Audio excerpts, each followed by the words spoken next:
diving into the technical parts of why this and why that, what we do and why we do them, and what should that make us feel.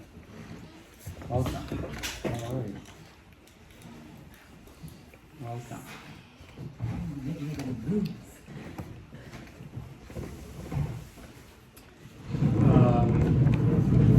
So the reason why I think that's bad news is because personally I like more intellectual talk, but some of you might like more practical talk, so you might like that better. Next week we're going to get right back into the intellectual talk. We're talking about heaven and hell next week. Does Judaism believe in heaven and hell? If we believe in it, what is it? I think that's going to be an incredible class, and I would like to invite each of you to let me know, but invite people just for that class, because I think it's a powerful class and I think people would enjoy it. If Carol wants to come, if your husband wants to come, I think that's, we got Richard. Right. I think that's powerful, so yeah, I'm just putting that invitation out there for next week. Let's dive right into it. So,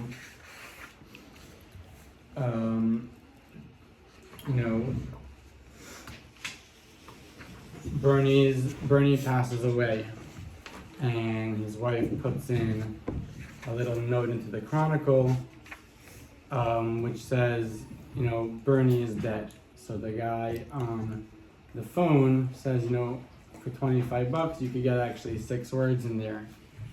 So she says, okay, make that Bernie is dead, Lexus for sale.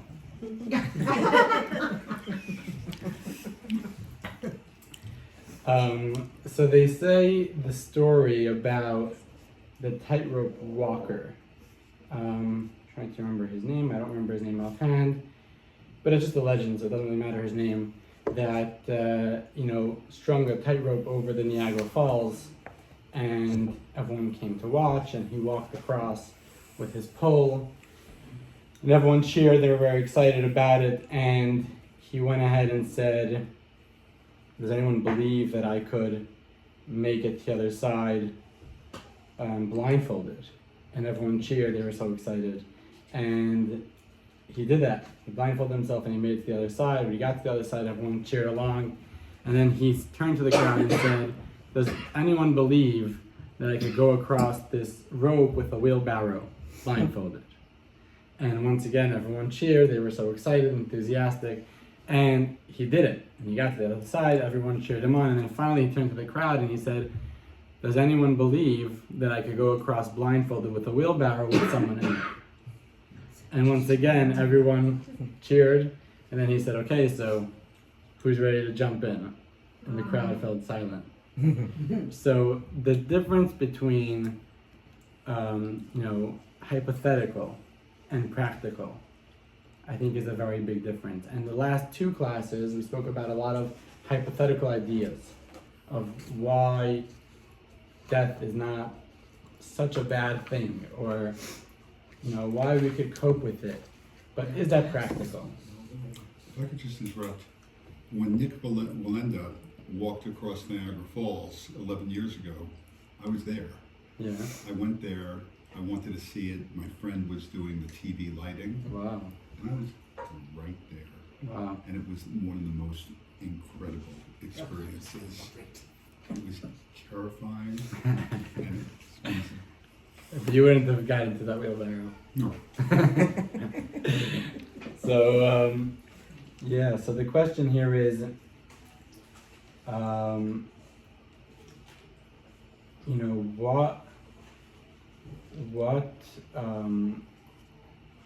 do they make this practical? Is this real? And I want to go around the room and hear some of your thoughts if someone's willing to share what either real experience or hypothetical experience of how you cope with mourning and with pain and suffering, and if you think that any of the ideas that we spoke about are helpful or would be helpful, why they would be helpful. Oh, I always want to talk. I can't stop talking. I guess the first thing when you talk about the grief and pain, and this is again, it's only 6.5 months, you know, as you all know. And I mean, at this very moment, well, his twin is with their friends in what's a place called Cerro Gordo in California in Death Valley. And Philip, the one who was killed, was very involved in a lot of things.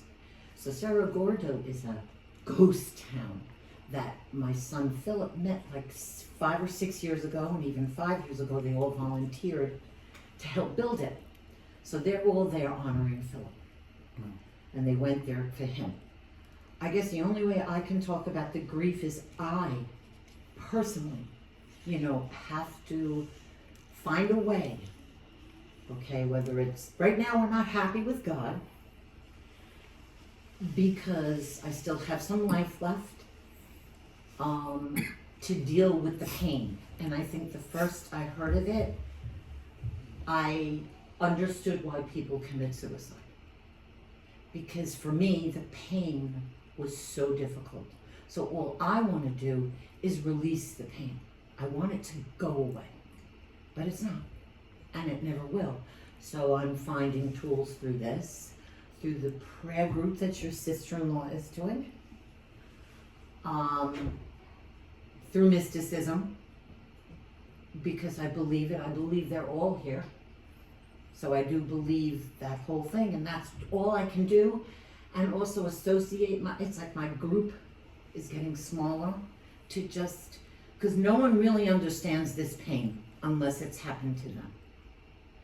So I try every day, I mean, because I cry every day. I mean, I went to whatever, won't even bring that up. But, and then each day is different. I can wake up and I can say, okay, I can handle it today.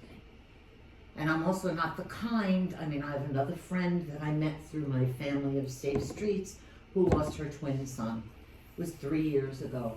I mean, the other twin didn't go out of his room for a whole year. So how would you define the will, what's moving you along? Is the willpower, the resilience? It's resilience. Okay. And it's trying to understand that I'm still here. And I still have a son, another son that needs real help because he's in worse, whatever shape, although he's very lucky and blessed. Right. I'm going to invite you, and I'm going to invite everyone here to, after this class, watch one of the videos that I'll send you in the email. Is a video of a woman that she had 2 kids that were murdered in Israel. Oh, God. And she speaks, it's like a 20-minute speech. And she says a lot of what you're saying, and I think you would connect to that, and it's an incredible speech to watch. Does anyone else have, let's do one more, if someone has something to share. My mother died suddenly at 59, and I was looking forward to her retiring, to being able to, I had 3 young children, daughters, being able to spend time with her, but she died. Suddenly woke up on a Sunday morning, getting ready for, she's Lutheran church, to go and had a horrible, anyway. It didn't, I mean, it was hard on me, but yet it wasn't as hard on me as it was for my sisters. I was just like, she was needed elsewhere. I looked at it, I was grateful. I said, I was able to have my mother all those years. And I have and her organs were donated, and we got letters from people how she saved their life. And so, and I always knew she was in, organ donation, and it was like, she was called for a higher purpose. And that's how I dealt with it. Right away, you told yourself this was her time, and she lives on in other forms, right. And everything is good. Yeah, and I tried to look at to be grateful for what I did have, and not look at the loss. So that's another point of thinking about what we had in the past, which we'll talk about. Yeah, and I was grateful just for that I have all those memories, because there's some children that grow up never knowing their parents. How old were you when your mother passed away? 35. My parents died after Alzheimer's dementia at different times. So they died a little bit at a time over several years. Mm-hmm. And I still can't cry for either one of them. It happened. It was, by the time they died, My mother was like a little child, and my father was silent for the longest time, you know, wishing to be out, didn't want to be, have to have that personal care that you don't want to have. Right. And it was very, very difficult. Very difficult to remember them. The first memories are not the memories that I want to remember. The first memories are when they were very, very emotionally and mentally disabled. So the grieving's a little hard. Right. It's different. Different experience. We see everyone has different experiences. Let's see this. Page 84. Page 84. Text 1. Resilience in the face of loss. Okay, right up here. The passing. Sorry, Anna. Heather. The story. Okay. Heather Lindquist was in the kitchen cleaning up after lunch when she heard a dull thud. It sounded as if it came from the hallway, and it was just a little too loud to ignore. "Boys," she yelled, "what are you up to?" There was no answer. She found her 2 boys playing quietly on the couch in the living room. They giggled. You jokers," she said with a smile. "What was that sound?" They shrugged. "Where's your father?" Without waiting for an answer, she ran toward the hallway. She cried out in fear when she found her husband, John, writhing on the floor. John had severe asthma.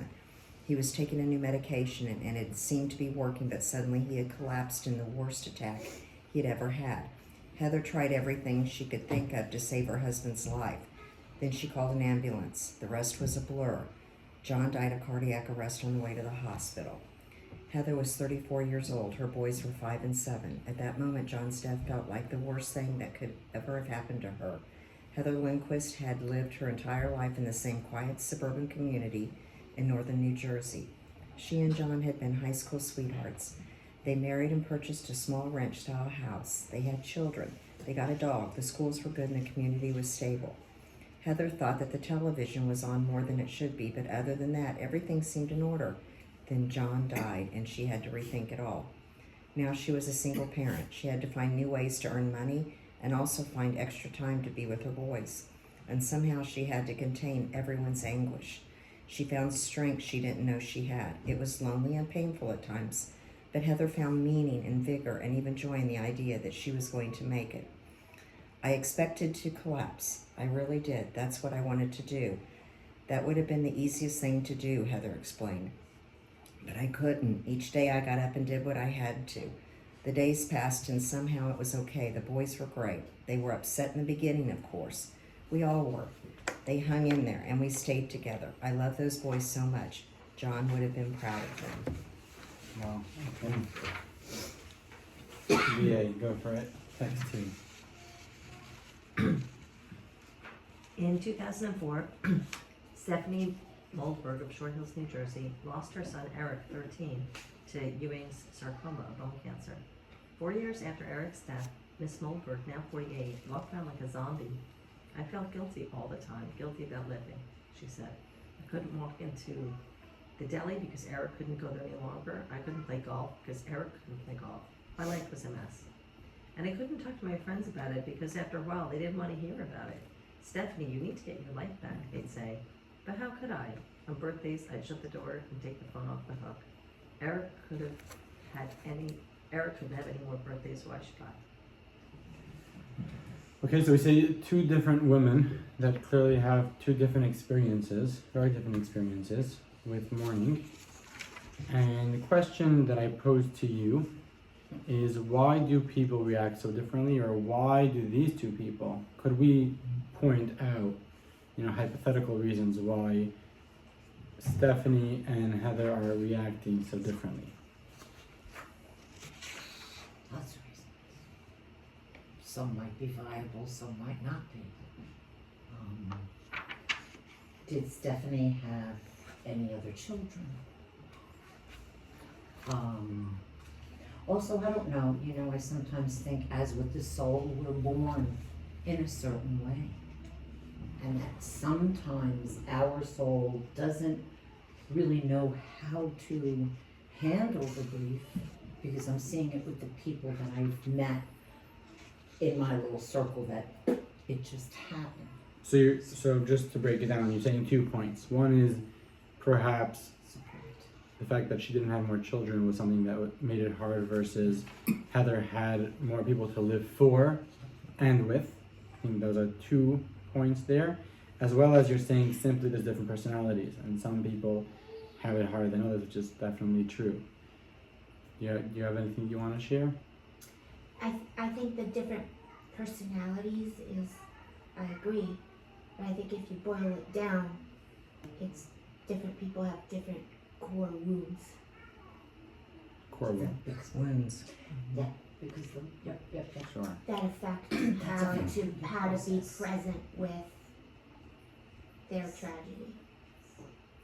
Yes. I think Heather had a job to do. She had to save these boys, and she didn't have room to grieve, seeing maybe how it would affect them or something. Her number one priority is to raise these boys, and maybe it would catch up with her later, Sure. but she had to do what she had to do. Sure. One more. Go for it. One's the death of a child, Sure. and that is the worst. Yeah. That is the worst. Yeah. That is the worst. And you see how Yeah. Stephanie expressed a lot of guilt, Yes. which perhaps doesn't exist as much by a husband as much as by a child. So it's good. Okay, this is great stuff. So one thing that was pointed out among all of them, which were all great points, is that no 2 people are alike and no 2 circumstances are the same, which I think these 2 points are a very strong message both for the mourner and for those that are consoling them. You know, if God forbid one of us are mourning, to tell ourselves, whatever I'm feeling, that's okay. Whatever I'm feeling is normal and accepted, because that's just me and that's my circumstance. And the fact that someone else didn't go through that, someone else seemed to have gotten over it so much quicker, doesn't mean that what I'm going through is wrong. You know, we're different and the experiences are different. And then for the people that are consoling, it's the same message. With each person, you really have to meet them where they're at. And as much as in this class, we're going to be talking about, hopefully practical points of helping someone cope with a loss and practical points of helping someone else cope with a loss. But these practical points are very, very specific. We're going to bring out certain aspects that the Torah gives us, which possibly could help, but none of that takes away from professional medical attention, and none of that takes away from your personal experience. So that's something which is just good to bear in mind as we go along with this. I'm going to close the light because that'll make it easier. Thank you, Jay, for bringing the screen, but that didn't work out. Find something that works better. Something that worked better. Okay, so no 2 people are alike and no 2 circumstances are the same, and the question becomes, how can one experiencing grief re-emerge into life? Right? That's, I think, the question everyone's looking for immediately. How could someone that's experiencing grief re-emerge into life? I'm gonna point out that sometimes the question is not that. Sometimes, like Jay mentioned, the question is, how could I experience the grief? And sometimes I can't heal until I experience grief. And recognizing that I'm experiencing the grief is a blessing, because that's gonna let me go to the next step. Okay, I'm sorry to interrupt. Sure. And I want to address something Joanne said. And I am in no way saying that I've ever felt what you feel. When you said every morning you wake up and you want the grief to be gone, there is to what you're saying, Pain. the pain to be gone. To what you're saying, is there even 2% more? A corner of you that can welcome the pain, Oh, absolutely. as Yeah, opposed to that's a good making it point. want to go As away. making it- No, that's a good point. Because what we welcome, accept, allow to exist Right. can then transmute. But I think even that has to be, if I could humbly say, I think that has to be properly defined because when not, I think the feeling of wanting the pain to go away is possibly coming from taking it very personal, right? So if it's a feeling of guilt, if it's a feeling of loneliness, there's a lot of feelings that you don't want to have. If it's a feeling of recognizing that it's not your fault, Right. but it just is the truth, it's God's Yeah. fault, Yeah. and I'm allowed to let that be. So recognizing that the pain's allowed to exist also has to come with the proper meditation or the proper mindfulness.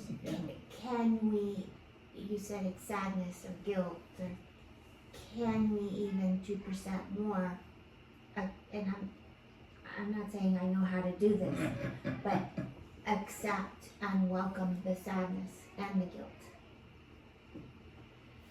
Perhaps. Like you said, every person's going to be different. Every situation. Like you is said, different. grief is a gift. What? Didn't you Grief say is a gift. Yeah. to look at it that way is Yeah. this is a Right. gift that see it as that and I'm not at that point yet, so. Yeah. Yeah. Especially since it should, mine also was the anger because this kid missed a stop sign that was not there. Okay, Right. there were two Right. stop signs that were not there and two danger signs Mhm. that were not there. It is a very dangerous corridor in Bushwick, Williamsburg. So for me, it's not, just like, yes, I've dreamed, and I agree with you, and I'm gonna do it that way, because I had a friend call me who lost her husband 14 years ago. He was a journalist in Brazil. She called me up and she goes, Joanne, you've gotta feel this, because if you don't pay attention to this and really feel this, because that's what I did with me and my son. Right. My son went back, I sent him back to school, and I went back to work. 2 days later, she goes, do not do that. So, she then sent me books on, so I Feel like it to that. heal it. You gotta feel it to heal. Ooh, I like feel that. it to heal it. You gotta feel it to heal it. But Okay. there are certain things, I really like that. There are certain things that I still yet can't, just like I am a positive person. I used to always say, okay, what's next? Everything is a learning experience. Everything. What did you learn from that? Did you learn from that? And I'm still not yet ready. Like I used to always be positive. And Okay, you don't have to be, I guess so. 2%. 2% more. Does anyone want a pen? Oh, you got one. I love the feel it to heal it. You should. I like Our that. friend lost his son similarly to you losing your son. I remembered your son's story, so I looked it up, and it's very emotional grief period in a lot of different ways. We're feeling a lot of each other's. And the part that was overwhelming was there were just so many of them. I had to find which one was your son. There were Right. just so many. Thank you. It was, and I Thank made you. a very specific query, and there were just so many. It Yes. was Thank you. overwhelming. Yes. I really Thank thought you. you were Oh, give me a hug. It's very sweet. And you're I- right. I have a beautiful story to say, but I'm gonna hold it just because of the time restriction, and maybe we'll get Each to it lesson soon. needs 2 lessons. Yes, these two lessons, yes. Like, there's no way you can get through all this and really talk and feel it Right. We gotta make the course in an longer. hour and a half. Like, this course is too squished. We could do a vote. It's democracy. We could vote for 2 lessons per lesson. So there's this great story of, I always have a terrible time making up names. Yitzhak. Harvey and Barbara that lived a beautiful life together, and they were very much taking care of their health and, really on top of what they ate and how they treated their bodies. And then unfortunately they were driving one day and they got into a crash and they went up and they came to heaven, and the angel comes to them and says, come on, let me show you around. And he takes them to a beautiful apartment, a beautiful little house, and it has everything they need with a beautiful bedroom and the kitchen and the bathroom, and it was just so beautiful and cozy. And they said, how much is this gonna be? And he's like, what do you mean? This is heaven. It doesn't cost any money. And then the next day he takes them to the golf course, and it's just the best golf course you could possibly imagine. And then he takes them to the brunch, and you got every type of food. And again, he says, how much is this going to be? And he's like, this is heaven. Doesn't cost anything. And Harvey turns to his wife, Elaine Green, and says, "If not for your bran muffins, I would have been here 10 years ago." It was an all-inclusive heaven. Yeah, right. So the question is based on everything we said until now, and I think the answer is in front of us. But going back to our previous discussions, what's Torah's objective view on this? Is death to mourn, right? Is it a sad thing? What we spoke about, if you have that real clear vision of what we spoke about in the last two lessons, how the soul lives on and the soul is bigger than the body and it's just a physical impediment and it has nothing to do with the person and the personality of that person. Is that something to mourn? And what's interesting is traditionally philosophy didn't believe that death was a bad thing. And I'm just going to point this out.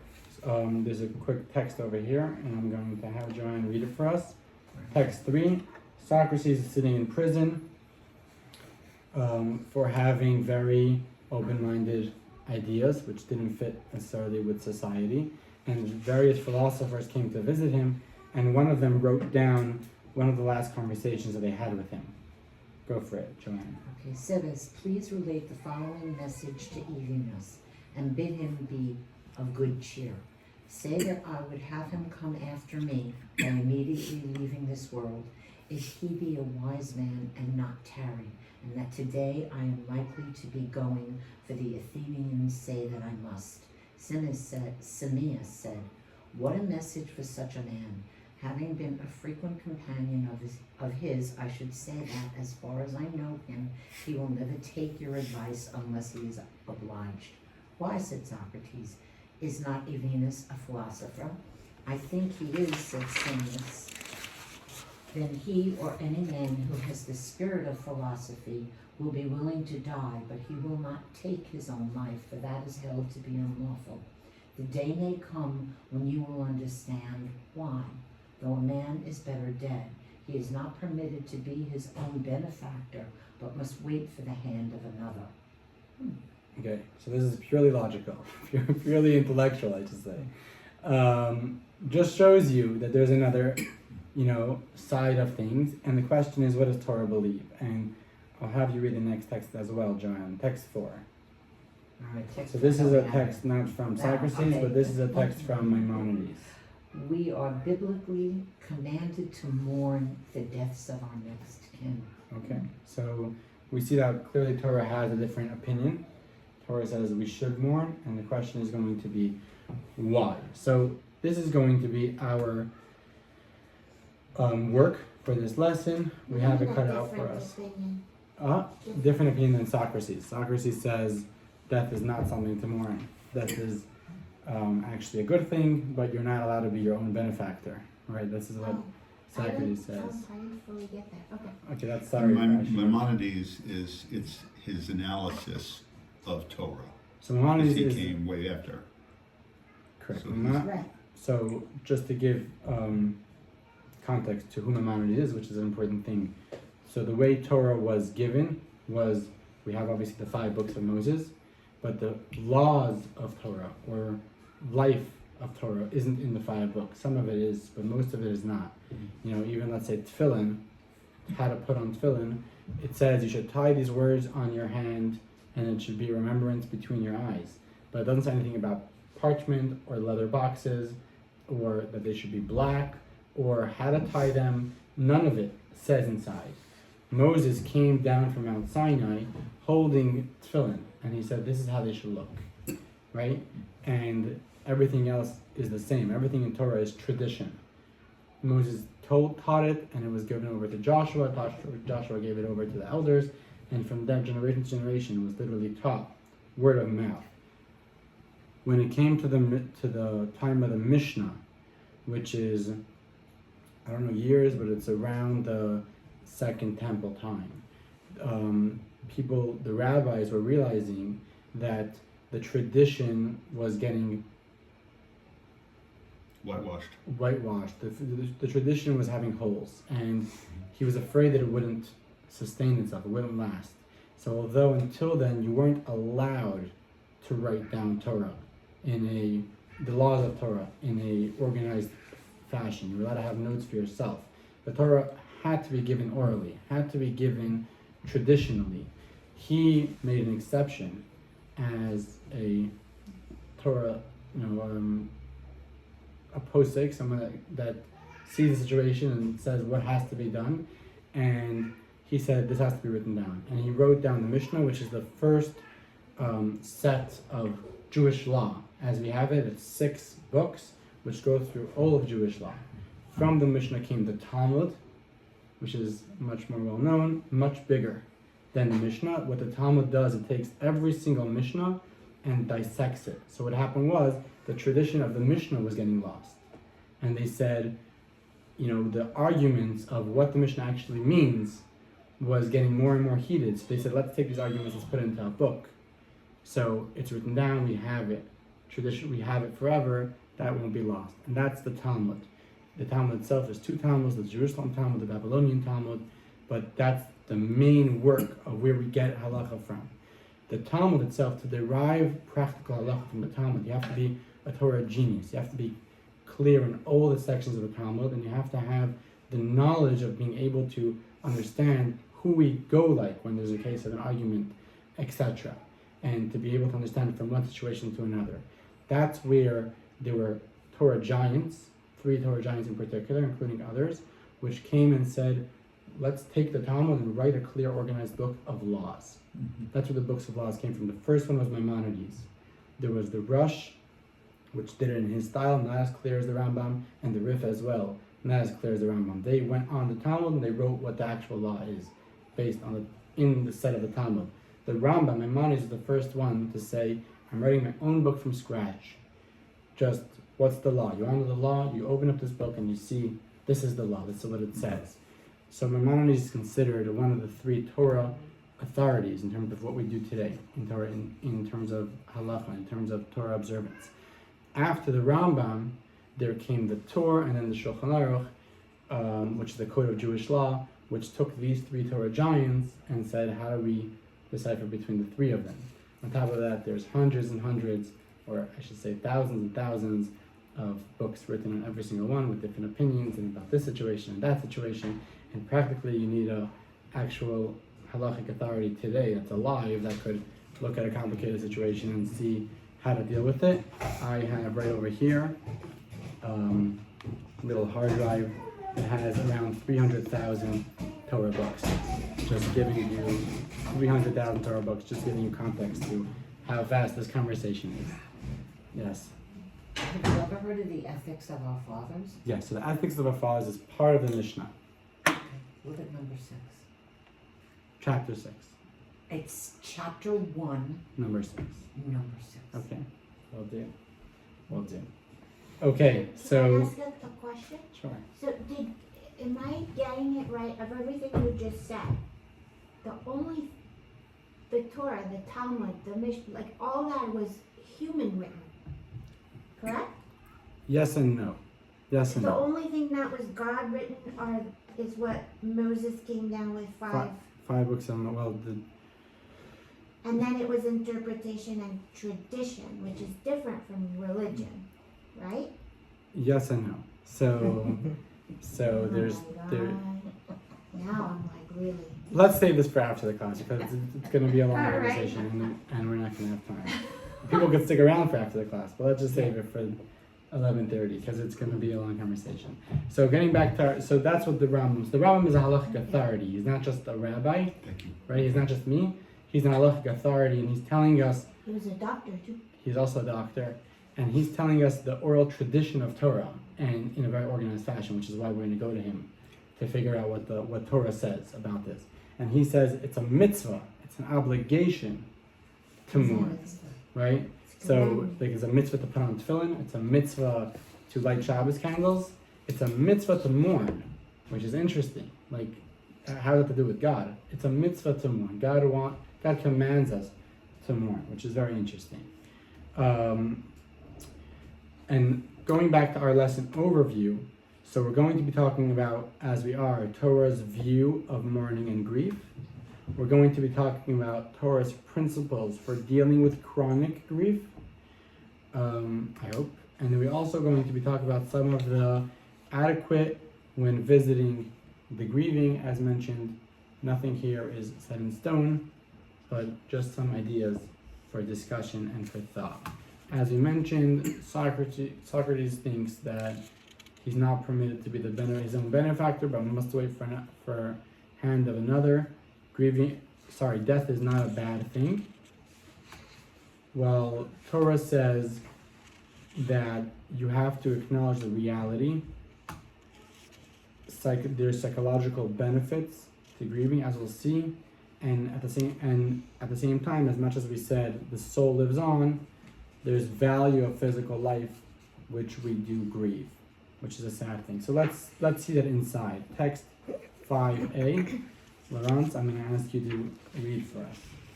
The Torah does not So forbid us this is, I'll just give you also, like you said, that's important to give context. So this is Nachmanides, which is the same generation as the Maimonides, as the Rambam. This is his writing on the Bible. He wrote a interpretation or a explanation on the Bible itself, and part of his explanation he writes these words.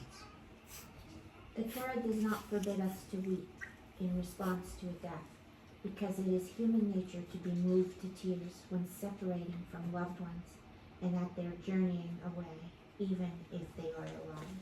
Okay, so there's that acknowledgement of reality. It's simply the reality that's the case. Let's go a little further. So this is Maimonides in the Guide for the Perplexed. Mourners find comfort in crying and in arousing their sorrow until their bodies are too weak to handle the intensity of their internal turmoil, just as happy individuals find contentment in various forms of light-hearted activities. Okay, so Maimonides is pointing out, maybe as a Torah authority, maybe as a doctor, that there's psychological benefits to crying. And a mourner crying is going to help them heal. Let's do one more. Laurence, page 91, text 5c.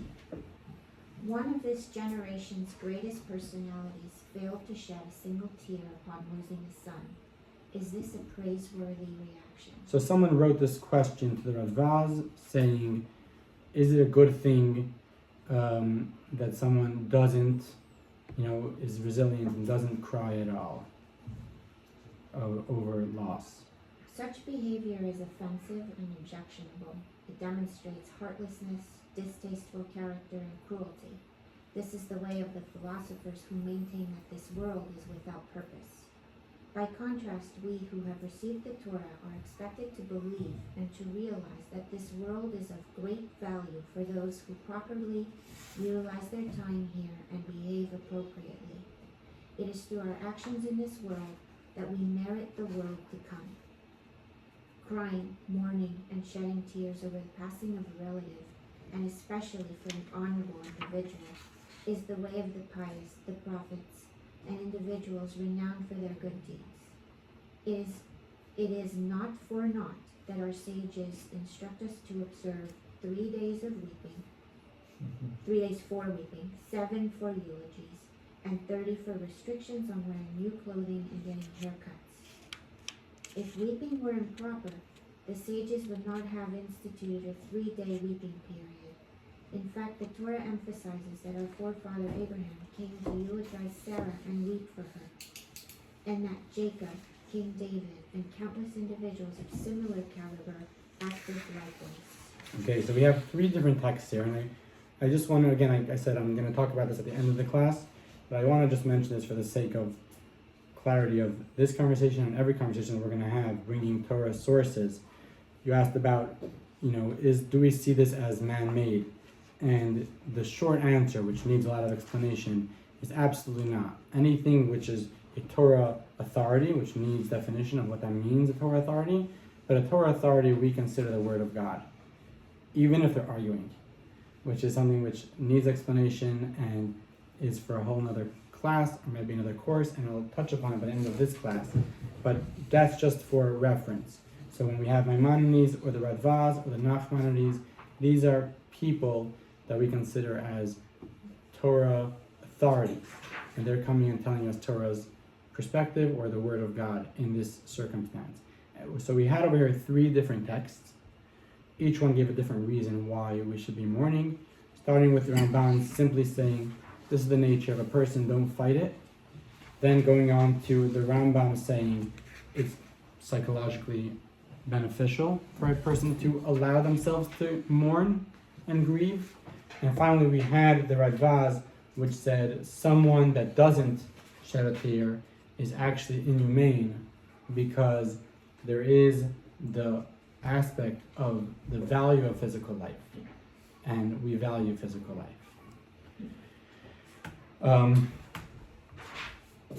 I think this will also go back to what we've discussed in our first lesson. We touched upon this in our first lesson, saying how ultimately the purpose of creation is to create a dwelling place for God in this physical world, and therefore understanding the loss of physical life is the loss of that mission continuing, or them being able to continue making a difference in this physical world. That would also, give reason to mourn, and understanding why that's not a positive thing. Okay, are we all on the same page? Yeah, we're on page 93. Okay, so let's get a little bit into more practical conversation of how mourning works in Torah law, and we'll also get into why that's the case. So for starters, you see on page 92 a quick draft of the people that must mourn according to Torah law. So there's many mourners, and anyone that wants is allowed to mourn, obviously. God forbid someone loses a friend, they certainly should cry over it. Here the question is, where does Torah say Torah obligates you to mourn a relative? And the answer is either of these 6 scenarios. A parent, a sibling, a spouse, or a child are the immediate mourners. They're the ones that are going to be obligated in tearing a garment. They're going to be the ones that are obligated in sitting shiva, and they're the ones that are obligated in taking care of the burial, essentially, right? Or anything else that we're going to talk about. So we're going to now, as you see in page 93, talk about the process of mourning. Again, as mentioned in the first class, or maybe in the second class, this process has value in terms of Torah law. This is what Torah asks of us or obligates us to do, as well as Kabbalistic meaning, which we spoke about I think this was last class, correct me if I'm wrong, the various stages of the soul leaving this world, right? Which correspond to the different aspects of mourning, different stages of mourning. So that obviously shows you how these things don't only have halachic value, but in truth the reason why they're there is because they have inherent value and they help us grieve and they help us process the pain.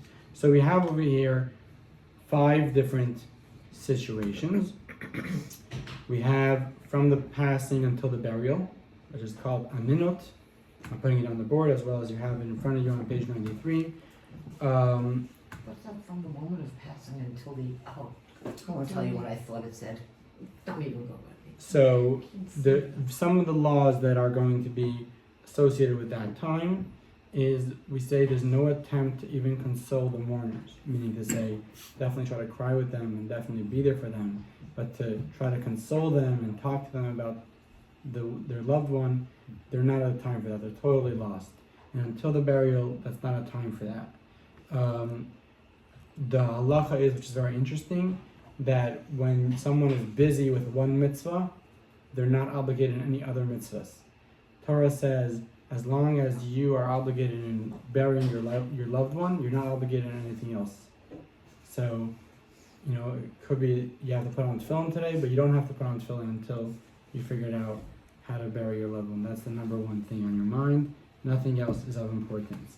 And finally, a third thing to know about this time period is this is the time that we tear a garment, which we'll get to shortly.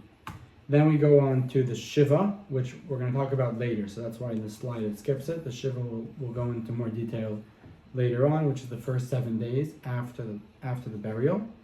Then there's the Shloshim, which is the 30th day after the passing.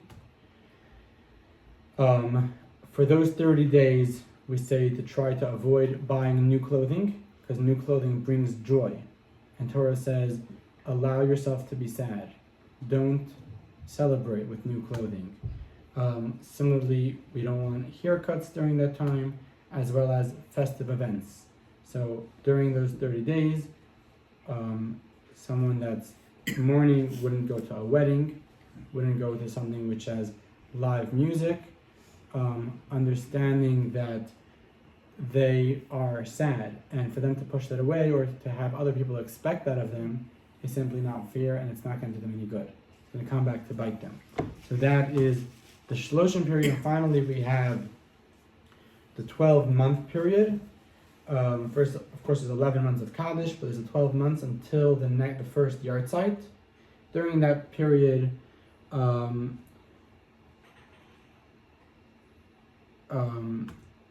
so first of all, this period only applies to children, and some of the Shloshim restrictions continue, like going to a wedding, not going to a wedding, or taking a haircut, and stuff like that.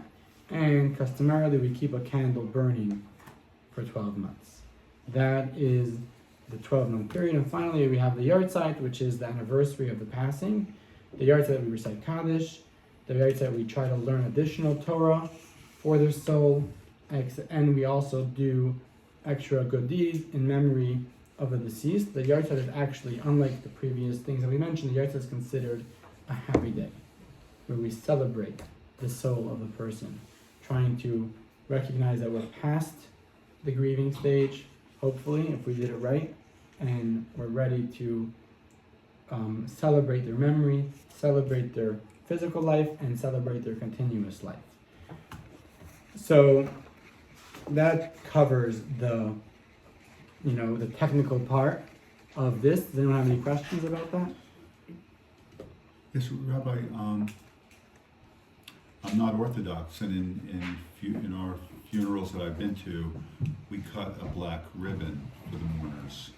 In Orthodox, do you actually cut a garment, or is it the ribbon? Correct. The So garment. You cut the garment. So Cut my when I officiate at Yeah. funerals, I always tell them the ribbon is something which was created 50 years ago. It's a made-up thing that happened recently. 50. Oh, it's like Hanukkah being instead of Christmas. Exactly. Okay, got it. So it's a recent thing. I don't believe in it. Like, if you're not gonna cut your garment, then I don't need you to do anything. You want to cut a ribbon? Sure. Okay. I always say I'm not God's policeman. I'm God's salesman. So I'm not here. Write that down. I'm not here to tell you what you must do. I'm here to tell you what is going to help you. So you cut with a scissor the Yes. garment? So I Yes. actually have, in the funeral homes, will give you a little razor, and the way it works is you want to wear two garments, and you want to wear a garment that you don't mind destroying, and you would take the razor, or the rabbi would take the razor and cut for you to around, like, let's say till here, and then with your hands you would physically tear down to your heart. That is considered the halachic way of tearing a garment, as well as it's considered very psychologically beneficial. Many people only start crying after they tear their garment. And you wear that same garment for 30 days? For 7 days. Ideally you wear that garment for 7 days, but it doesn't. Thank you. Sure. But one doesn't take away from the other, understanding it, right? Every one thing that we do is good. So if someone's gonna wear it for 1 day or for 2 days, we'll take what we could get. But each of these actions, it's important to understand, are psychologically helpful for the person. They really emotionally help the person get through it. And anyone that does enough funerals will tell you that they've seen more than once tearing a garment actually allows the mourner to start mourning, to feel the pain, to let it out. And doing that in front of other people is also very helpful, and we'll talk about later some other meanings behind tearing the garment. So On page 94, I'm not going to spend much time on this. I'm going to invite you to spend much more time after this class on page 94. We see two tracks of model of bereavement. There were generally two ways that people dealt with analyzing grief and dealing with it. You know, some doctors chose to look at the function of the human being. Are you being functional? Are you getting up in the morning? And then the other one was how do we relate to the deceased? And these are two different studies taking completely different paths in terms of what's your functionality after loss of a loved one, and how do you feel about your relationship with your loved one. Completely different paths, different ways of dealing with it and coping with the loss.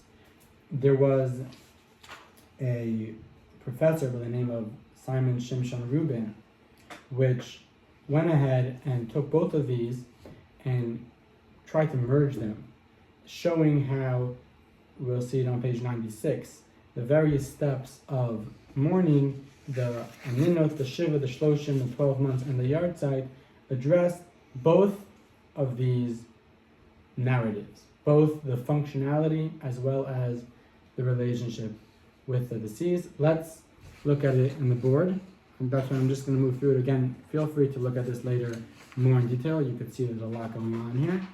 So in terms of the function, there's engagement at work, and then there's maintaining relationships and other interests, so keeping your life alive.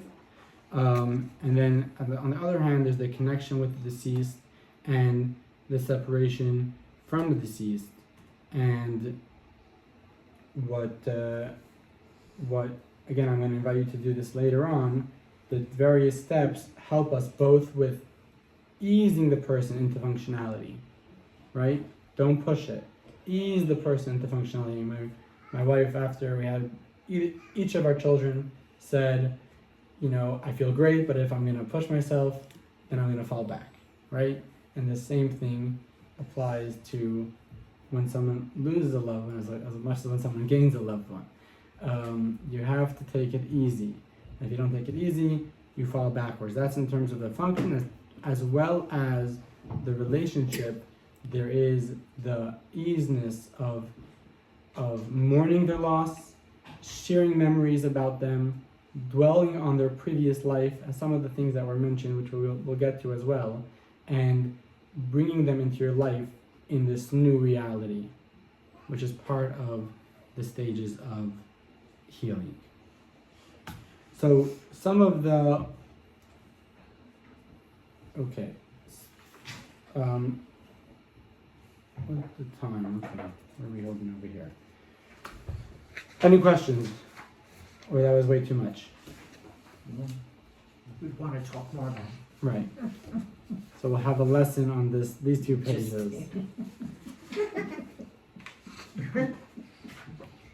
Let's you mentioned about tearing the garment. So let's go to text 7. You know, right away we already see, which this was text 6, which I'm skipping, Joseph, when Joseph was apparently killed, she wasn't actually killed, but they told Jacob that he was killed, Jacob already tears a garment. So we see in Jewish tradition going back to Jacob that we tore a garment over the loss of a loved one. Let's go now to text 7 on page 98. Judy, take it away. Rabbi Yaakov Hagi states in Halachot Katana that mourners are instructed to rend their garments as a method of distracting from and reducing their overwhelming grief. In my humble opinion, the opposite is true. Having to rend their garments brings mourners to tears and amplifies their pain. The goal is to actively encourage mourners to express their pain over the passing and to experience their tremendous loss. Okay, so we see the benefit of ripping garments, as well as we are going to now get into the benefits of Shiva. So there's the great story about the couple that goes out to the producer's show, you know, and they get the hot tickets and they take, you know, 4th row seats, and they It's a great show. By the end of the show, they see a woman sitting next to an empty seat in the first row, and that was the hottest seat in the house. So they call out to her and they say, just curious, how did this happen? Why is there an empty seat? It's just a sold out show. And she says, well, this is actually my husband's Harvey's seat, and he passed. So, they apologize and they feel sorry, and then they finally look at her and say, don't mean to be rude, but don't you have any relatives or friends that would love to take that seat? And she says, well, they're all at the Shiva.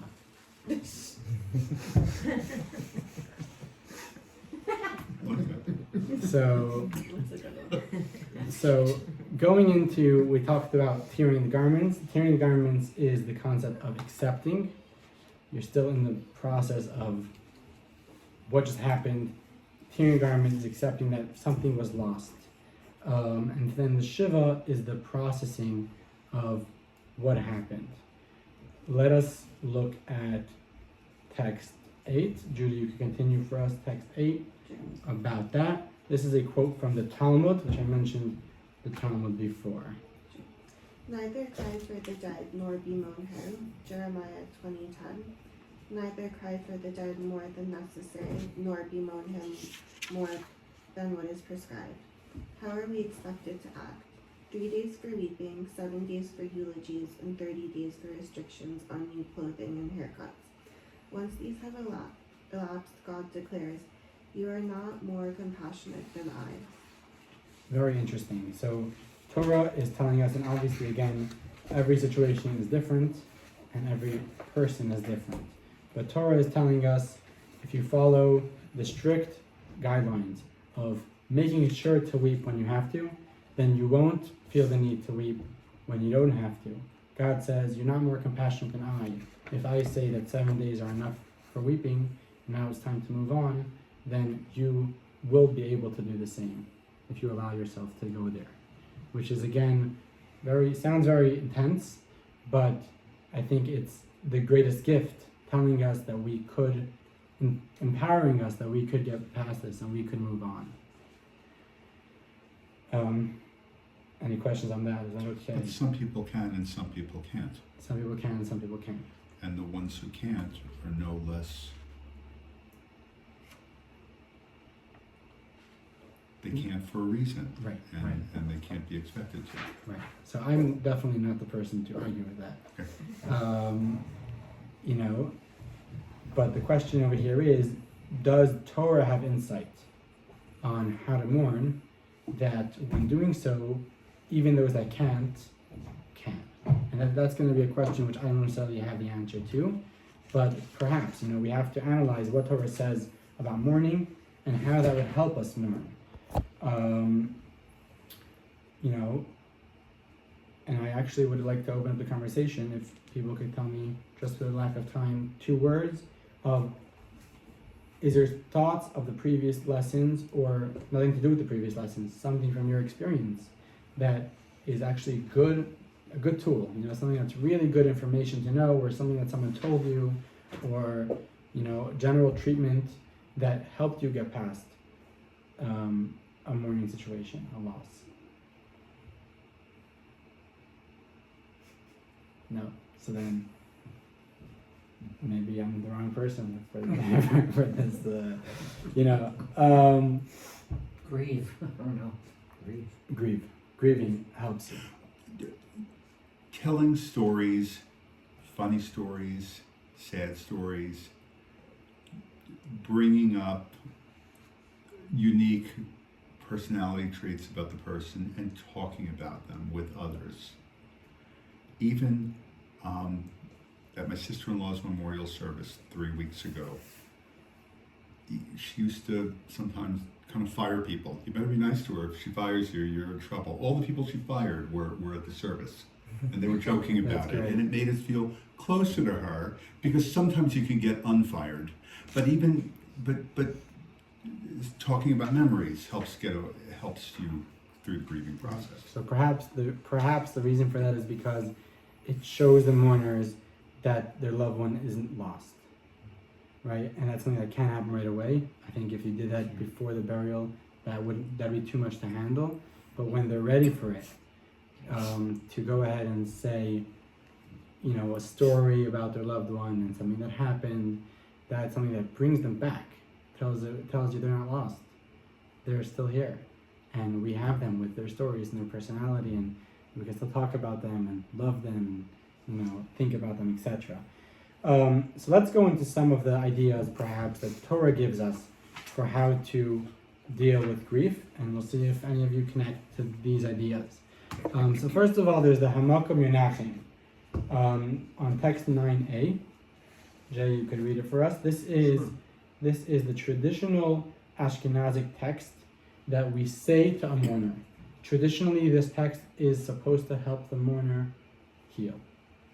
So when I go to a Shiva house, I go there, I talk, we chat, I'll eat something, and then at one point I'll try to catch the mourner sitting, because you're supposed to say this when they're sitting, and I'll say I would like to say the traditional mourning words of consolation, and I will say this line. Go for it. May the omnipresent God console you along with other mourners of Zion and Jerusalem. Okay. Right, so also if you ever see me do a funeral, I will, by the end of the funeral, have them make 2 lines, and the mourners will walk through the lines, and I'll say word for word in Hebrew with everyone, giving this wish, you know, to the people that are walking through. And I think the questions that come up are a number of questions. Anyone have thoughts about this line? Why would it help, or why would it not help? Are there any specific questions that people have that come to mind when they read this? No. So I think the simple question would be, you know, they always say, never share pain. When you go to someone Shiva, never say, oh, I also had this and this, or someone had that and that. So the worst thing I would think would be like, you know, the other mourners of Zion and Jerusalem. So we're gonna mourn with them. Like, this is about me right now. This is not about the mourners of Zion and Jerusalem. So why are you bringing up Zion and Jerusalem? I think that's one question. Valid question. It's different when I think you've seen 2 different things, you know, for someone to show up at Shiva and share is different than the person knowing they're not alone. And I read this as just knowing you're not alone. Okay, that's great. That's great. So what Barbara Ann is saying is that the message of you mourn with the mourners of Zion and Jerusalem is saying all of the Jewish people are crying with you.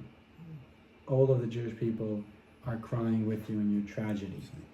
Last week with the, That's great, right? And it's probably good to keep in mind. What do you say? like last week when the Exactly. Divas when he came back, like the entire, I think Everyone Jew was on this planet. was crying with them. Was crying with them. Correct. Any other thoughts about the Zion Jerusalem thing? Does it also go back to destruction of the second temple when you say that? Sure, that's what it's It's about. like we are mourning every day the destruction of the second temple in their Gullus, and then like just reminder we're all in mourning all the time. All morning. But is that something which is, the question is that something which is comforting for someone that's mourning a personal loss? I think it is. Yeah. For me it is. When I feel like we're all gonna die. Death is all around us. So just your death, everyone else's death, we're all part of like mutual grieving. Interesting. So I think that's similar, right? That's a similar concept. But yeah, it's going back to the destruction of the temple.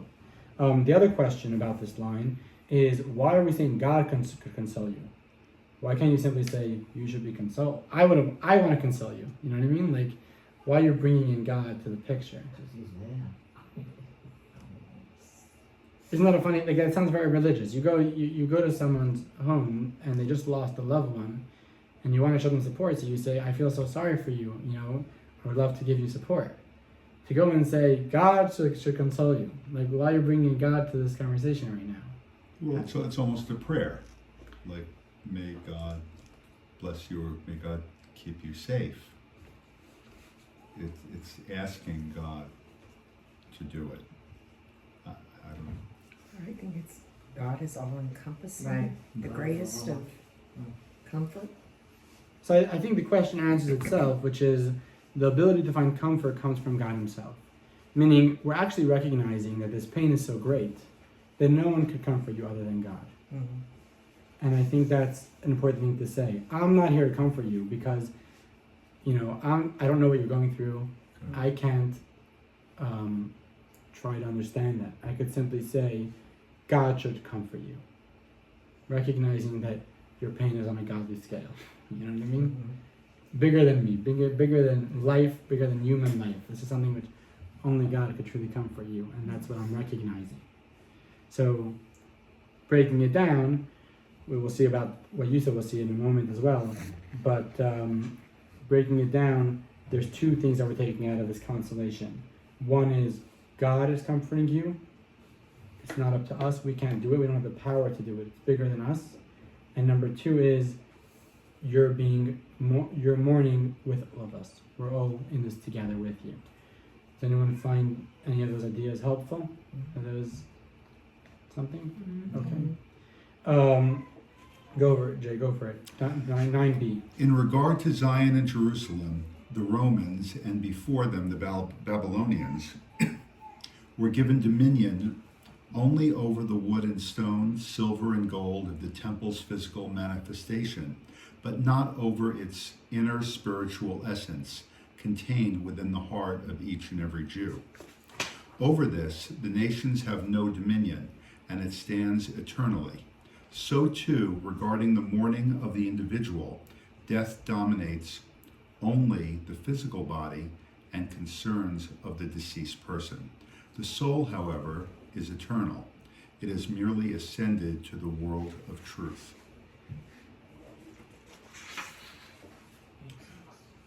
Would you like me to continue? No. So, Okay. sorry.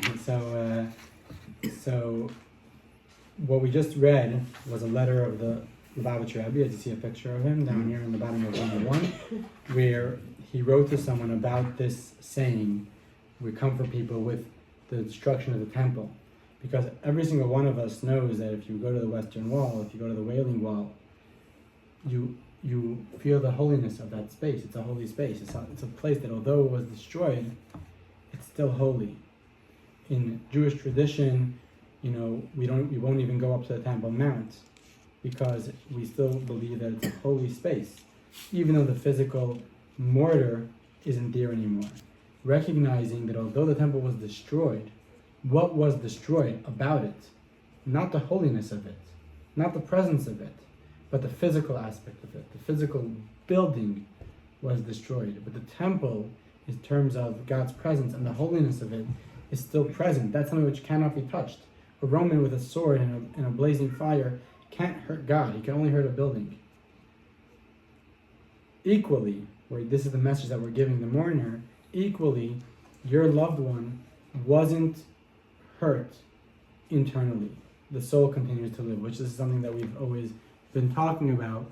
That just like only the physical building was destroyed, which is a terrible thing, but the actual presence wasn't destroyed. That was untouched. And that's part of the same message of Hamakom Yinachem Eschem, saying God should comfort you along with the mourners of Zion. Okay? So if you look at the board, we have the physical destruction and the spiritual indestructibility. The same thing as with death, there's the physical absence, but then there's the spiritual immorality, and that's the message that we're giving the mourner. I'm going to skip text 10. I'll just tell you outside what it says over there, which is about the rendering the garment, which is the same point. Going back to why we tear the garment. There's the aspect of body is like a garment. And when we tear the garment, we're telling ourselves that only the garment was torn, but the soul is still there. Okay? That's another message about that. Okay. So that is some of the things that I think could help us, hopefully, through a difficult time, through getting past the Shiva stage. The question becomes, and again, I'm not going to be the authority to answer this question, but how can a person, or how would Torah help a person who is stuck, right? Or like someone that would have a chronic grief. How would Torah have things to help them?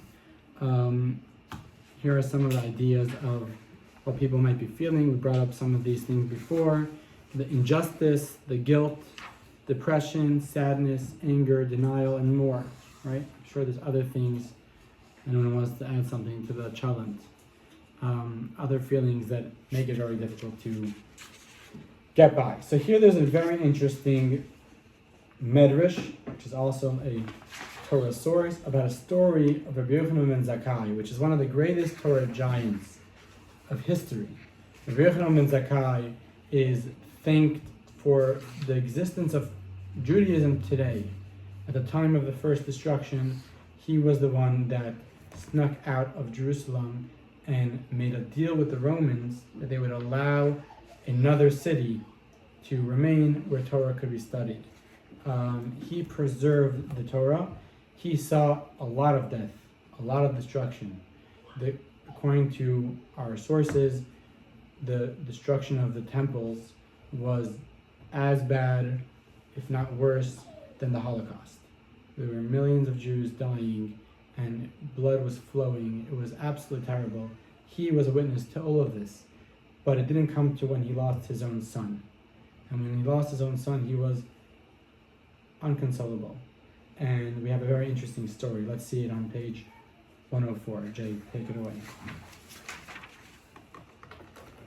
When the son of Rabbi Yochanan ben Zakkai passed away, his students arrived to console him. Rabbi Eliezer entered and sat before him. "Master," he said, "would you like me to share a thought?" "Speak," he responded. Rabbi Eliezer said, "Adam had a son who died, and he allowed himself to be consoled. How do we know that he accepted consolation? For it is stated in Genesis, Adam was again intimate with his wife, so you should also allow yourself to be consoled." Rabbi Yochanan retorted, "It is not enough that I am grieving my own loss, that you have to make me feel pained for Adam as well?" So I'm going to have you skip over to page 106, the middle, Rabbi Elazar ben Arach. So it goes through the other students of Rabbi Yochanan ben Zakkai coming in with a similar interaction. That each of them mention someone that lost a loved one and got over it. And Rabbi Yochanan ben Zakkai says, it's not enough that I'm dealing with my own loss, so why do you have to tell me about their loss? And finally, we have the fifth student that comes in and says something interesting. Rabbi Elazar ben Arach. You see it in the middle of page 106. Fifth paragraph. Rabbi Elazar ben Arach. Rabbi Eliezer ben Arach entered. When Rabbi Yochanan saw him, he told his attendant, "Grab a set of clothing for me and be prepared to follow me to the bathhouse.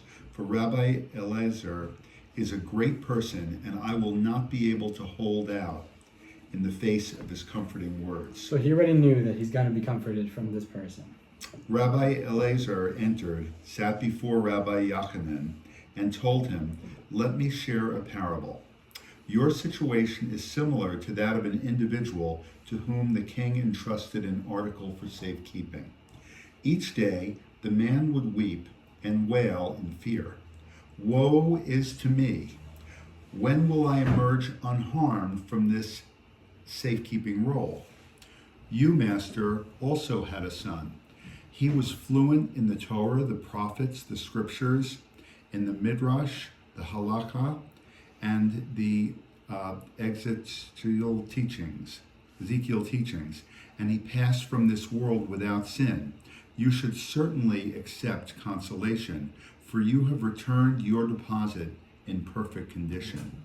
Rabbi Yochanan responded, "Rabbi Eliezer, my son, you have comforted me in a most humane fashion." So, what was different about this constellation of Rabbi Elazar versus the previous constellations, and why is it something that helped them? It was not, I know somebody who's child died, and they were really upset, just like you. And then he says, well, now I have to mourn for them too? This was very different. Your son, he did everything he was supposed to do. He was perfect, he was clean, he was good, he had knowledge. And you returned him to God in the perfect condition that you raised him in, or he came to you in. So obviously there was a sense of guilt going on over here, and Rabbi Yochanan was telling the previous people, it's very nice that there were great people before me that were able to handle pain, but I can't handle pain, and I can't handle this pain, you know what I mean? So like we said at the beginning of this class, every person is different, every situation is different. Don't start telling me that David was able to do it. I'm not David, I'm Yochanan, I'm a different person. And what the message of this student was, is he told them, like you see on the board, he said, for you have returned your deposit in perfect condition. He said, this is a deposit. And you know, the feeling of guilt or the feeling of a loss is like someone that has something for safekeeping his entire time. He's worried, when will I not have this anymore? Enjoy the time that you have it, recognizing the gift. Recognizing the gift. So I think there's a few aspects over here. Number one is the concept of recognizing the gift that I was given. Seeing the good from the past, which is kind of what you mentioned, I think, about the stories, right? You said when people came into the stories. So instead of talking about the now, we talk about what we had, which was so beautiful. God gave me such a gift for so many years. That's beautiful. And when we dwell on that, it allows us to possibly move forward. That's what helped me. Right? And another point is recognizing that they went at the perfect time, which is something which is difficult, especially for someone that doesn't seem like it was the perfect time, right? We believe, and this is hardcore faith, that everything that happens is his fault. Absolutely. And if he did it, that means that it was not only for his good, but it was for the soul's good, it was for everyone's good. This was his time. And, you know, JLI makes an interesting point. They say, if someone lived a beautiful life of 120 years, you know, people would obviously mourn their passing, but no one would be in the pain that Rabbi Yochanan ben Zakkai was in. No one would not be able to get past it. You know, people would celebrate their life. And, you know, hypothetically, what if the lifespan of normal people were 240 years? Then we would be crying over 120, early death. Recognizing that when someone goes, that was their time. And that's what Rabbi Lazar is telling Rabbi Yochanan ben Zakkai. He's saying you're grieving over your son because you lost your son. You didn't lose your son. You had him for all these years. And now is his time to go. He was such a perfect son. He did everything he needed to do. He was knowledgeable in Torah. He did everything he needed to do. Move forward, because you had a beautiful gift, and now it returned at its perfect time. It was ready to move on, which is something which is, I'm not going to tell anyone to accept that. Oh no, I already have come to terms with the fact that I say I knew he was a great man. He was a great man. And I say I knew him for 29 years, and I wouldn't have known him for 29 more, because I'm not going to live 29 more years. So I accept that I got him for those 29 years, and that he just was, and that, you know, again, you can go to any whatever spiritual person, he is out doing other things, because God wanted him. And definitely, I mean, I do look at it and say I had him for 29 years, and that, you know, it's harder because he is an identical twin son, brother. So that's the hard part. And I think, I don't know which one would be easier. Yeah, you know, I'm not. Okay, You know. let's close this section off with a quick video, and then we're gonna move on to the Shiva house. Let's go for it. Do we have sound? I don't think we have sound.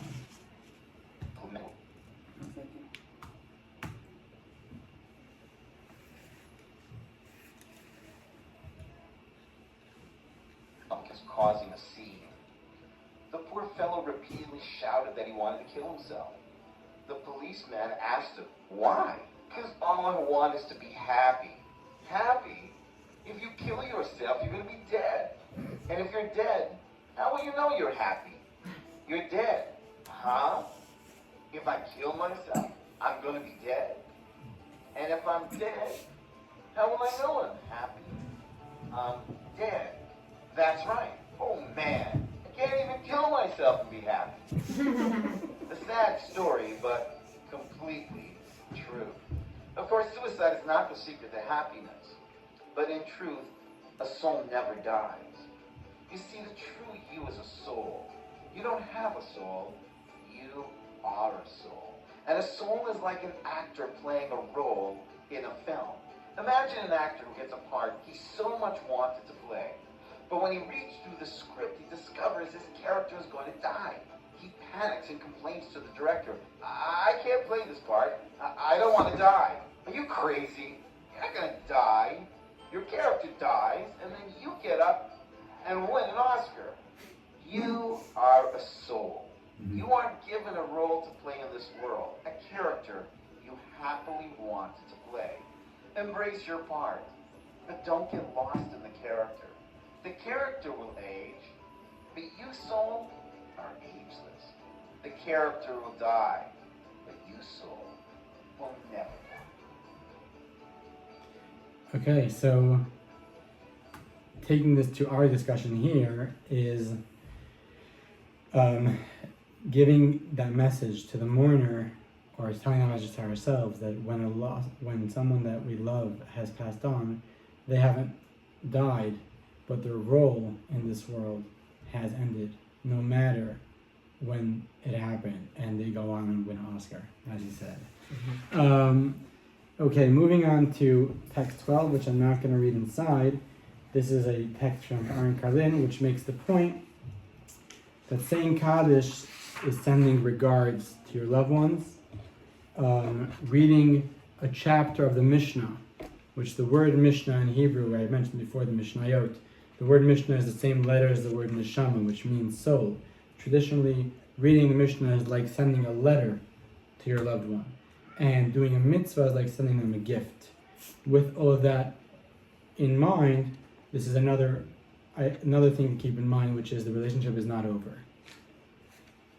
Right? Which is, I think, another big part of the consolation. Recognizing that not only are they still around and they're in a good place, but the relationship is not over, and there's so much I could do on a daily basis to give them and to be there with them.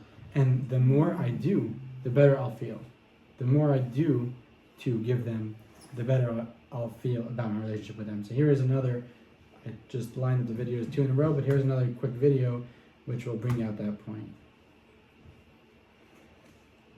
I don't know what's with the sound. Rabbi Stephen Hammond's wife would go with her father and siblings to the Staten Island Jewish Cemetery to visit her mother's kever. One year she knew she wasn't going to be able to make it that day. So a couple of weeks before Rosh Hashanah, she was driving with her husband, Rabbi Stephen Hammond, from Deal, New Jersey, where they live, to Brooklyn to visit their grandkids. We were on Route 440. There's an exit 4, that's Arthur Kill Road. That road leads to the cemetery. So, as I saw the exit approaching, I asked my wife, should we just pull off the exit and you can do your thing now? So she said, yeah, maybe it's a good idea. They pulled off the exit, they got to the cemetery. The cemetery was completely empty. They were able to pull up right next to the kever. They get out, you start davening. Mrs. Ammon davened for a while. Rabbi Ammon had finished already. He was waiting for her to finish. And as he was waiting, he looked around and he notices how a hearse and a couple of cars pull into the cemetery and stop a couple of rows behind them. All of a sudden, one of the people called me over. They said, we need a number 10 for our Kaddish. So I told my wife, I'm going to go and I'll be back shortly. I helped them put the coffin into the grave, and they said Kaddish. After that, they started leaving. I said, well, I'm going to need them, bury them. So they said, don't worry, we got the tractor does that.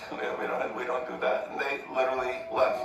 Well, I remember learning in yeshiva. In Jewish tradition, we actually physically will cover the body of the deceased as honor for the deceased.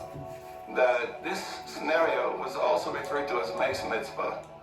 That Mace Mitzvah was not just if there was literally nobody to bury, but if you had relatives who walked away, you sort of also had nobody to bury, and this was called the Mace Mitzvah. So I went to the person sitting in the tractor and said, do you mind if you give me a shovel and I'll do it for you? You could go and I'll bury the person. The guy says, I don't mind. Rabbi Hammond spent an hour and a half finishing the burial until the entire grave was covered with dirt. He turned to put the marker that the family had left and stick it into the grave, but right before he did that, he took note of the name and wrote it down. The whole way driving to Brooklyn, I was thinking like, why? I wasn't planning to be here. Strange, a funeral pops up in the middle of nowhere, and I'm number 10, and then I'm the guy who's burying him. It seemed weird. Rabbi Hammond decided to make some calls, make some inquiries, and find out a little bit more about who this guy was. One of the people Rabbi Hammond called was his mentor and Rebbe, the late Rabbi Herman Neuberger, the executive director of Ner Yisrael, the yeshiva that he went to. But when he told him the person's name, Rabbi Neuberger almost dropped the phone. Rabbi Neuberger told him, 40 years ago, when you were growing up in Seattle, Washington, and you enrolled in Ner Yisrael, your father had lost his job. In those days, it was quite different than nowadays. You paid for long distance calls, airfare was expensive. I remember the ticket cost $300 one way. We got the 300, flew to yeshiva, and of course the next problem is tuition. Rabbi Neuberger decided to try to help out and find a person who can supplement Rabbi Stephen Ammon's tuition. Rabbi Neuberger told Rabbi Ammon on the phone, the person who ended up paying and sponsoring your tuition for all your years in yeshiva was the fellow you had just buried the other day. It went full circle that this person who paid for my education, and while I was in yeshiva, I remember learning this halacha of Mace Mitzvah. It has been oil, and the oil is determined in footage with baptism. I was able to repay him and give him an appropriate burial. One of the holy Hasidic masters, Rabbi Yisrael from Rizhin, once said, on Rosh Hashanah we describe Hashem as a Zoicher Kol HaNishkachos. Hashem remembers all that's forgotten. So the Rebbe said, I'm gonna stop over here. Mace Mitzvah, how would you spell that in English, the first word? Mace mitzvah. Mace means a dead body. Covering. Right. Thank So you. the concept of mace mitzvah is if you find a body on the road, you have an obligation to bury that body because no one's gonna take care of it. Even a Kohen, which is not allowed to deal with a dead body, is also obligated to deal with a mace mitzvah. So that's the concept of mace mitzvah. The reason why I brought this video, it's a beautiful video. I also brought it to show how that relationship continues. I think that we could still give back even after they're not here. You have to go, right? Yeah. You could stay if you want, but I understand you have to go. We're almost done. It But- feels like it was divinely guided though too, just Yeah. like when it's our time. Our loved ones, just, Yeah, that's amazing. yeah. Yeah. Is there anyone else that has to run? Okay, so Joe, you have to run? Say a little more. Okay, we'll do another 5 minutes, it should be over. Of course we can't skip the jokes, so there's a great joke that Can't come on. I know how to skip the jokes. Yeah. So there's a great joke that we got 2 more jokes. There's a great joke that John is on his deathbed and all the children and grandchildren are there, but they're only allowing one person at a time. And little Johnny goes in, and his grandpa tells him, "Go tell Granny that I want some chopped liver." So he goes out and he goes to his grandmother and says, "Grandpa said he wants some chopped liver." So she says, "Go back and tell Grandpa that it's not good for his health, it's going to kill him." So she goes back and tells the grandpa, "This chopped liver is going to kill you." To which he says, "I'm dying anyway, let me have a little bit of chopped liver." To which she responds, "We need it for the shiva." Oh. Okay, that's a good old Jewish mom taking care, making sure there's enough chopped liver for That's the everyone. final word. Exactly. So Oh, I can tell that story. That's good. So we skipped. I don't like the jokes of this series because they're all dark jokes, but it is what it is. I try to filter them out a little bit. In any case, so we're going to the Shiva, which we skipped. We spoke about the Ninut, which is before the burial. We spoke about the Shloshim, the first 30 days, the first 12 months, the first Yartzeit.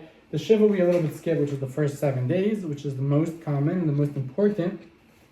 And just to go through some of the laws for the Shiva itself, laws and traditions. We cover the mirrors and the pictures in the home. During the Shiva, we mentioned before, we continue wearing the torn garment. We remain in the home, putting it on the board as well as it's in your sheet.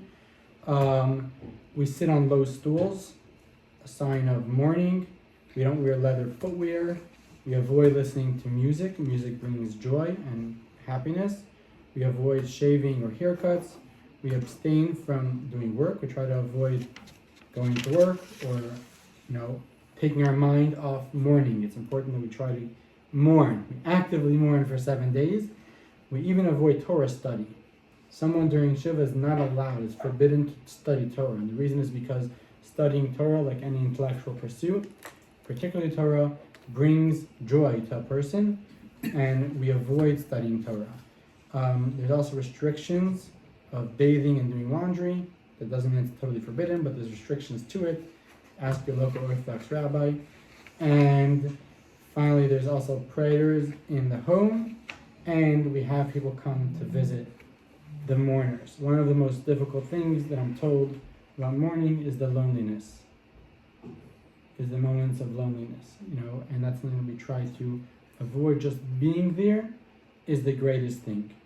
Maimonides says, which we have the quote over here, I have it up here right on the board, this is a deed of kindness that has no limit. Going and visiting someone when they're mourning is one of the greatest kindnesses. It's a kindness that has no limit. It's a true kindness that you're doing for someone. The Talmud on text 14, I also have it up here, says the reward is the silence. So often we're not sure what we're supposed to say. Often we're like, did I say the right thing, the wrong thing? The best thing is not to say. The best thing is to be there. The Talmud says the reward is the silence. Another interesting point that the Talmud makes is that the mourner is the one to open the conversation. You're not supposed to open the conversation. If you're going to mourn someone, you're not supposed to say hello. They're supposed to say hello, and then you respond. The mourner is the one supposed to open the conversation. When the Rebbe mourned, often he would say, I opened the conversation, talk, right? But the mourner is the one that opens the conversation. You shouldn't be the one to open the conversation. Don't attempt to lighten the mood, and obviously don't say or ask anything intrusive.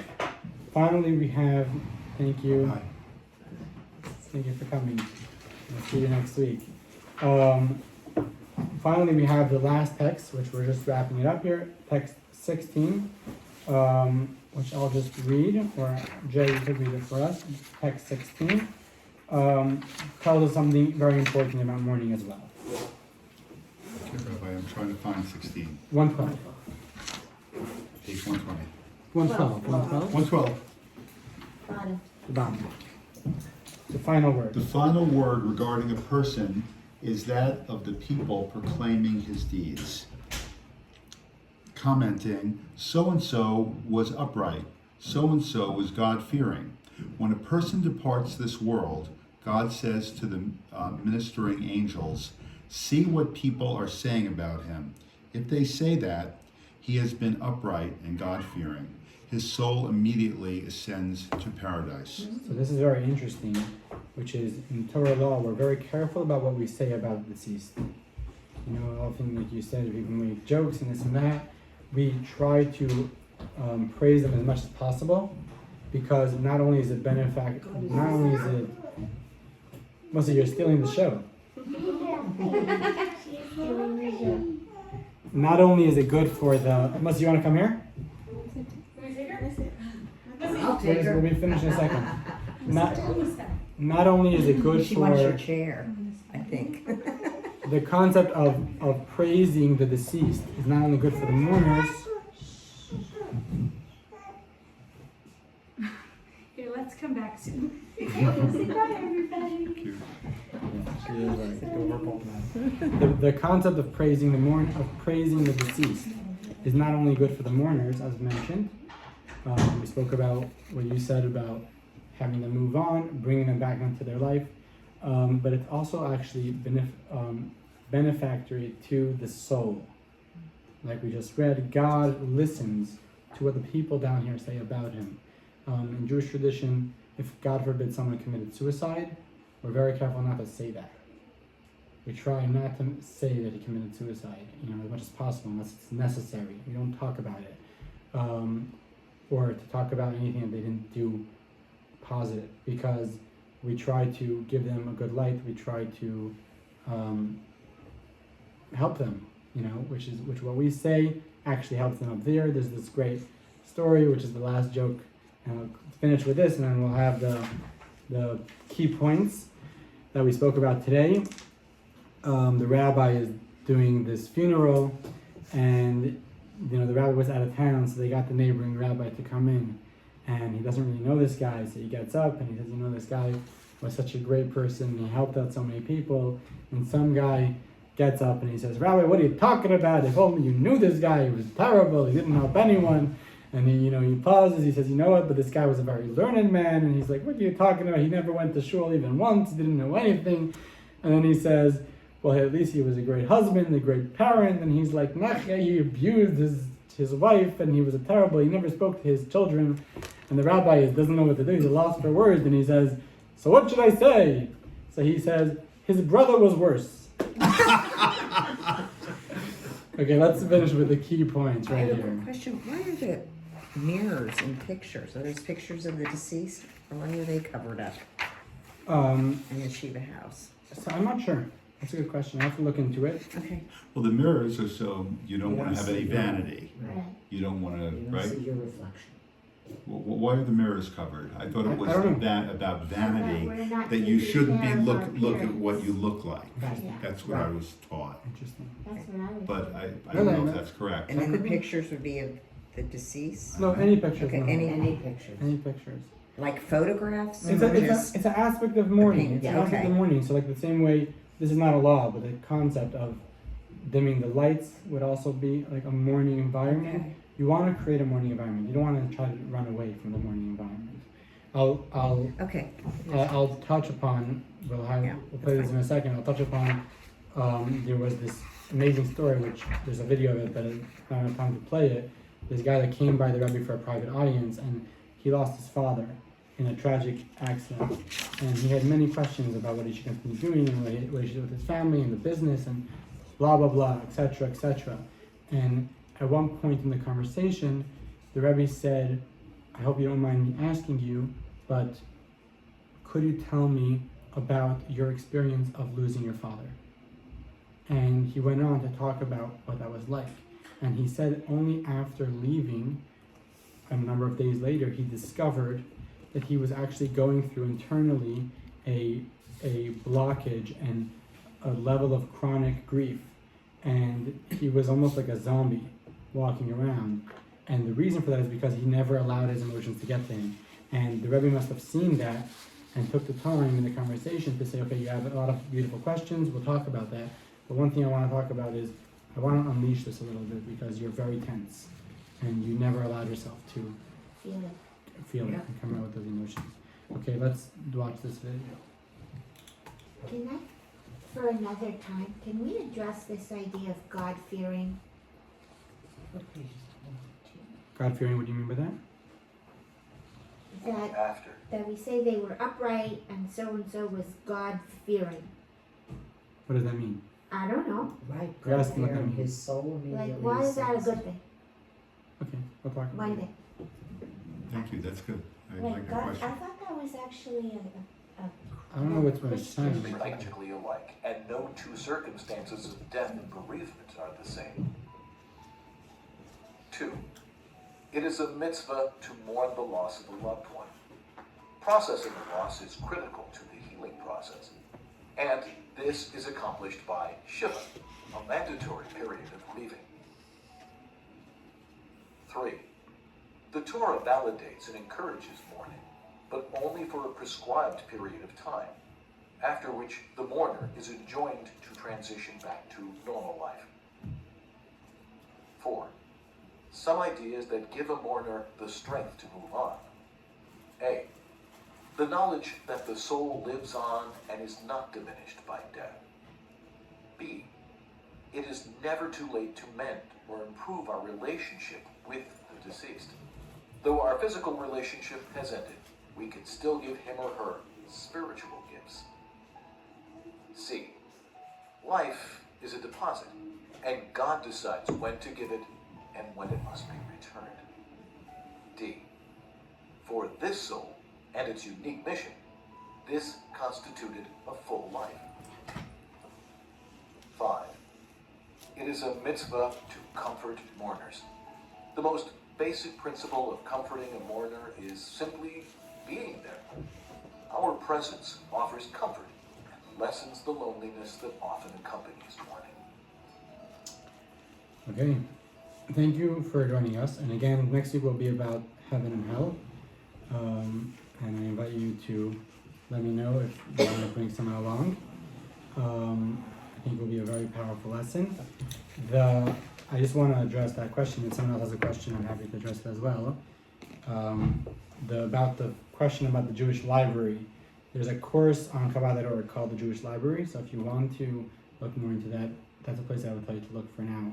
We could talk about it, but it's a very lengthy discussion in terms of how we look at oral tradition and oral Torah, and how we look at all the writings of Maimonides, Nachmanides, the Rebbe, etc.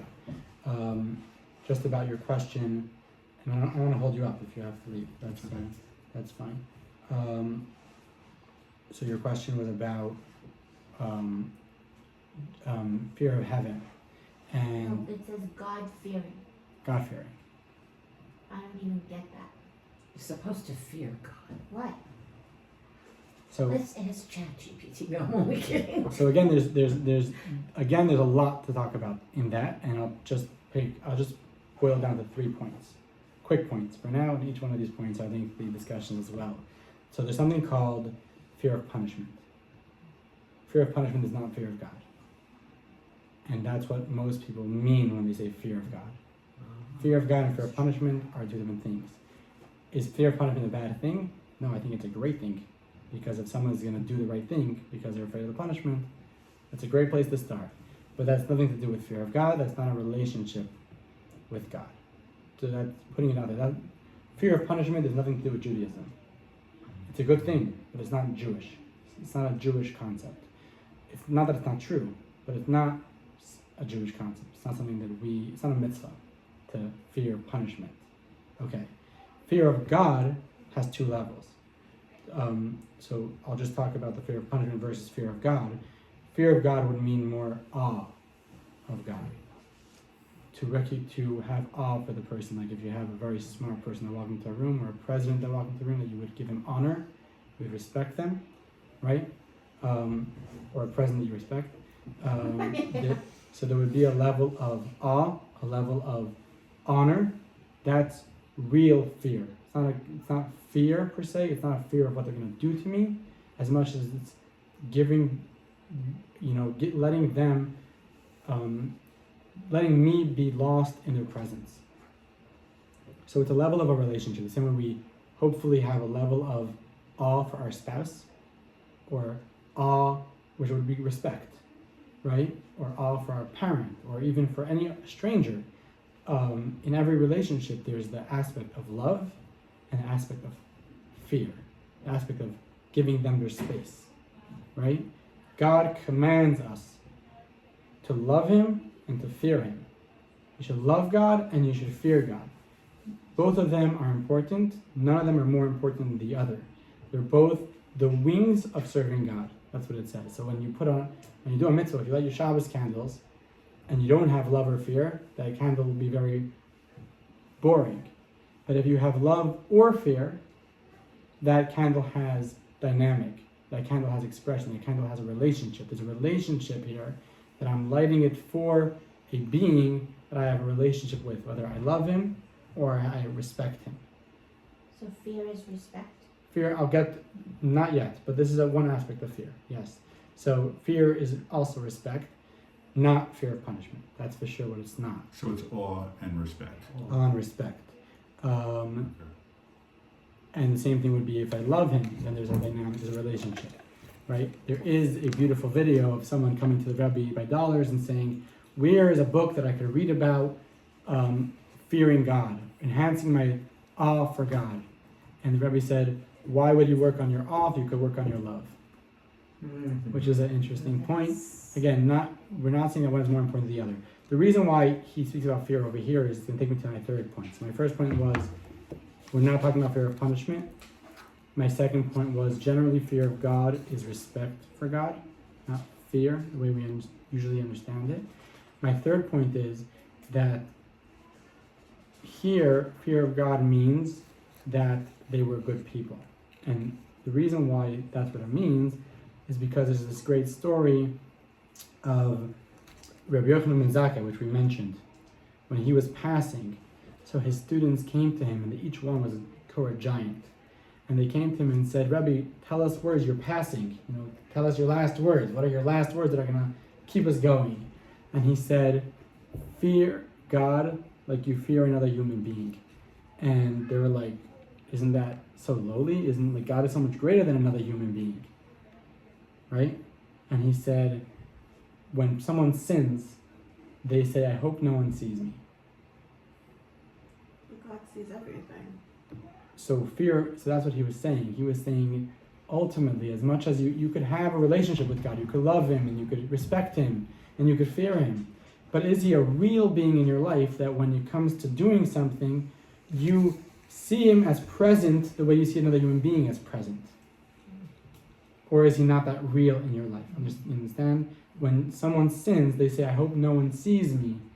To have that reality of God being there, present in my life, is on another level. And when we say he was God-fearing, what we say was, even when he was in a closed room, he was a good person, because God was always with him. Okay, so that's the third point, which is much more practical. Maybe harder, more practical, not so much about the awe or the fear. Different point. Okay, thank you for joining. Any other questions? Really good. Thank you. Okay, thank you for joining us. I do have a question. Sure. I'm looking on page 91. Please And- take it. And please take another one. And it's interesting that you have, it's a noted halachist, and this is about Rabbi David Ibn Mizra. And it says here that he was born in Spain, and he immigrated to Safed, Israel, upon the expulsion of the Jews from Spain in 1492. So I found that interesting, so that there's someone, so you've got some of the, because that's my heritage. Many of the rabbis came from there. Yeah, so, okay, I did not know that.